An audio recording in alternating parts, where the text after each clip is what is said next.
بسم الله الرحمن الرحيم ugu dambeyn ciidamada Mareykanka ee raadinayeen halkee aadeen waa tii khaliijka laga soo gurtay waa tii Urdun laga sii cararay waa tii duqeyntii iyo droneskii iyo gantaaladii Iran ay saas u riixeen wax alaali wixii awood ah meesha joogay Mareykanka ciidamadiisa ugu dambeyn meesha ay joogaan oo frontiga ugu dambeys oo hadda uu saldhigtay si looga badbaado droneska iyo gantaalada Iran war waa idin soo ogaaday waa dul istaagi doona Houthi Osaka gool ka dhaliyay Sacuudiga laba markab oo Sacuudiga oo waday shidaalkan qaaliga Sacuudiga oo dhoofiyo ilaan Sacuudi shidaal la'aan ma noolaan karo shidaalkan uu iibiyo dunida uu ka iibiyo iyo dalxiiska dadku u imaado la'aantood dhulka Sahara Carabtii dhagax cuni doonaan iyo carro marka laba markab oo crude oil ka Sacuudiga alabta nadiifka qaaliga dunida laga gado saaka soo qaaday oo dhuumasho jidkan waxay u soo socdeen baab al-Mandab ay u soo socdeen dhulkan Djibouti Eritrea laba markab oo Sacuudi ah oo calankii gaabsaday ay Houthi ku fahmeen kala sheek saaka halawday loo galay waxa la yiri kala wareega adii kala gantaal ordayo ama toorka idin ka soo gelinayna Sacuudigi labada markab oo lahaa way kala wareegeen ayagoo tartiib raali gelinay Houthiga meeshii ay ka imaadeen hadda ku xiran yihiin korana laga daawanooya taasoo micnaheedu uu yahay go'doonkii Houthiga uu ku soo rogay dhulka Baabul Mandab iyo badda cas 100% way dhaqan gashay waxa ka soo daba hadlay maanta ninka la yiraahdo Donald Trump asagana yiri Houthi mardhow waa isfarsaari doona waaya hadalka kale ee ka soo yaray Donald Trump maanta shirjiradu qabtay dabcan asagoo uu garab fadhiyo madaxweynaha Lebanon oo boqosh ku joogo Washington DC Donald Trump wuxuu yiri Bix Axel buurtan caanka ah ee isfahaan Iran u dhow oo maalmahan oo dhan uu ka leexleexanay Mareykanka waa dhulka ay ku baxriminaysa Iran nuclear hubka nuclear ama nuclearka ee ka baxriminayso oo la leeyahay ba hadda maalma u dhiman ayuu Donald Trump maanta ka dhawaaji inuu weerar doono taasoo ka dhigi doonta dagaalkii mid si ballaarto Iran hooshada wadataa waqti xadirkan maanta waxa duqeen ba'an ay ku wadaan Kuwait waa dhaawac kale mugtahay Kuwait dhaawac halis ah way duqeymihii habeenihii la soo dhaafay Iran ee ku waday ayaa cidaas ayada ah tacbaan ka dhigay Iran marka waxay sameeyeen finish off way dhameystiraysaano way dhameystireen neeftan yar oo ku jirto Kuwait war waxa laga weeraray Kuwait dhagaa furo waxa laga weeraray xarumihii korontada ee ka dhilinaysay iyo xarumihii desalination biyaha ee ka cabaan marka intaas Iran intay ka heesaa baash ilaa waa ka foqlaadahay Kuwait oo yaaban Mareykanka difaacay waa gurta Urdun aaday Urdun hadda uu ka sii baxay intuu aaday dhagaa furo marka meesha ay xiisa ka leedahay baash Sicily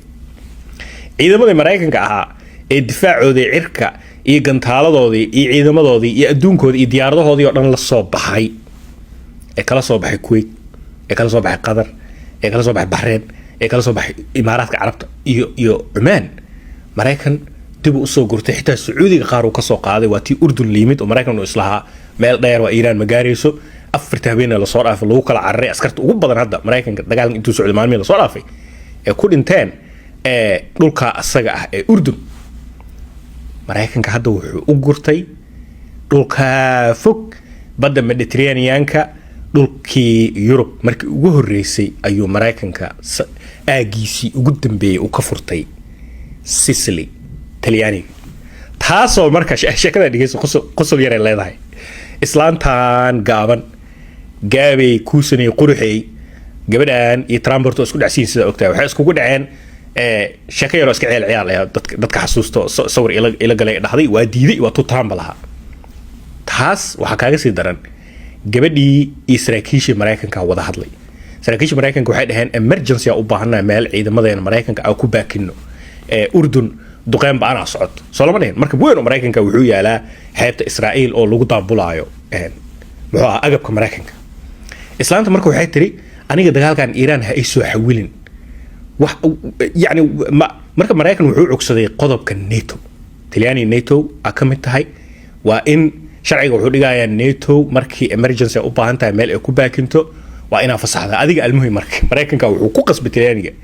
in ciidamada Mareykanka iyo hubkiisa difaaca iyo kulli uu hadda ku baakimo Sicily dadka Sicily Soomaaliya Sicily joogto dadka Sicily Talyaaniga joogo wada afarta lagu wada hayaa deertaan ilaa Iran Mareykanka waa tay ku bartilmaameedsatay Mareykanka xulfadiisa waa tay qaliishka ku bartilmaameedsatay Urdun maxaa lahaa Oman Jordan Bahrain Qatar Kuwait ilaa Iraq soo ma ahayn haddana waa tii urdun jugta lagu hayay ilaa hadda ay ku hayso sicily su-aasha ugu weyn marka calaamad su-aalka meel ku qoran sicily ma bartilmaameedsan doontaa iiraan haa ama maya saacadaha soo socdo iyo maalmaha soo socdo baashi xiise gaar ay leedahay waaya wasiirka dagaalka maraykanka ninkan iyo abaanduulaha dhan ee ciidamada maraykanka guud ahaanba kuwa bariga dhexe meel walba joogaba ninkan Dan Kane maanta miiska ayay saaran yihiin waxay la kulmayaan golaha kongareeska kuwooda ugu awood badan kongareeska maraykanka waxay wadaan qorshe ama codsi wasiirka dagaalka maraykanka iyo abaanduulaha maraykanka codsigaas oo ah lacagtii yaa naga sii dhammaanayso gantaalo fara badana isticmaalnay Iiraan iyo muxuu ahaa intii difaaca ku jirnay marka waxaa gabaabsi ah lacagtii iyo hubkii ee Congress-o noo ansixiya lacag dheeri ah oo bilyan dollar ah taas oo imaanaysa kadib hadaladii shalay ka soo yeeray saxaafadda waaweyn ee Mareykanka oo ah in Mareykanka uu ka sii dhamaanayo hubka iyo rasaasta iyo dhaqaalaha dagaalkan uu kula jiro Iiraan waana kiis weyn aydan fasaxo marka qaybta yar saxaafadda maanta ay ka hadlayso arrinka saraakiisha Mareykanka iyo wasiirkii dhamay gaashaandhiga Mareykanka oo maanta hortaga Congress-ka ayagoo wato codsi ah in lacag dheeri ah loo ogolaado iyo sidoo kale muxuu ahaa agab dheeri ah oo militariga u baahan si dagaalkan u soo joogtay.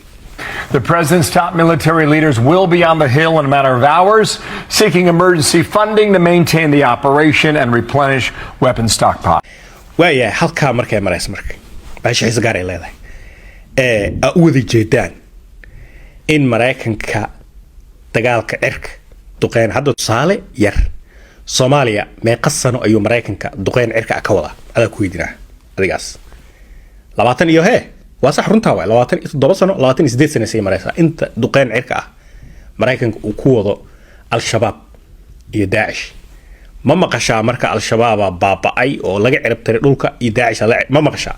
waa may Soomaaliya iyagoo waliba ciidamada dhulka ee la dagaalamayaan ciidamada qaranka Soomaaliyeed Turkiga hadda soo galay marka weerar dhanka cirka ah al-shabaab wax looga qaadi waayay oo Daesh wax looga qaadi waayay Mareykanka Iiraan